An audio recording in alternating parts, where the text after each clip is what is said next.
The last time I wore these glasses, Mickey Williams said, "I never doubt the masculinity of a man who's got red glasses." And I think maybe she should, I'm not sure.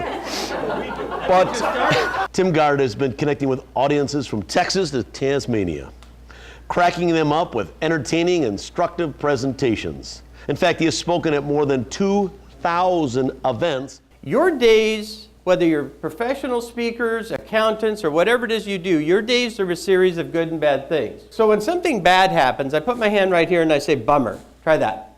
Bummer. You let it go. When something good happens, I do this. Woohoo! Try that. Sometimes you just do it in your mind.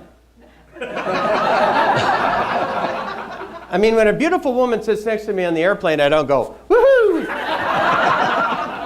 Not anymore. But what? And what?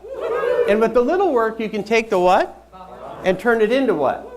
And let me just give you an example. There's a guy ahead of me yelling at the agent, and he's very angry because the flight to Chicago is delayed due to mechanical. And I walk up and he's going, "I don't care if that plane's broken, I have to go to Chicago, I don't care if the plane is broken." And he walks off.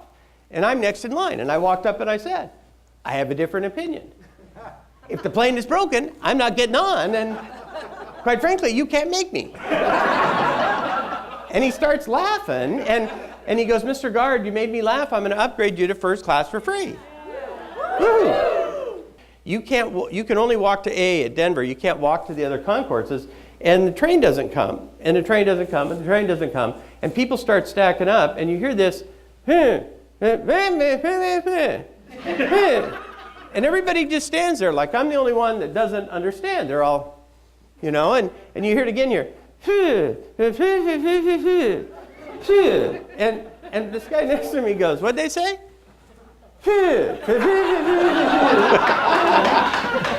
you get to your room, you know, and I've got the keys, and what do? You put the key in the door, and it doesn't work. So what do? You do it again. I mean, it's difficult to believe that something this complex is just not.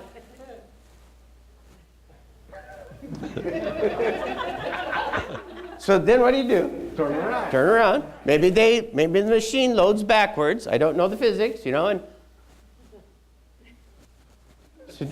so upside down. I mean, benefit of the doubt. They must know what they're doing. You know.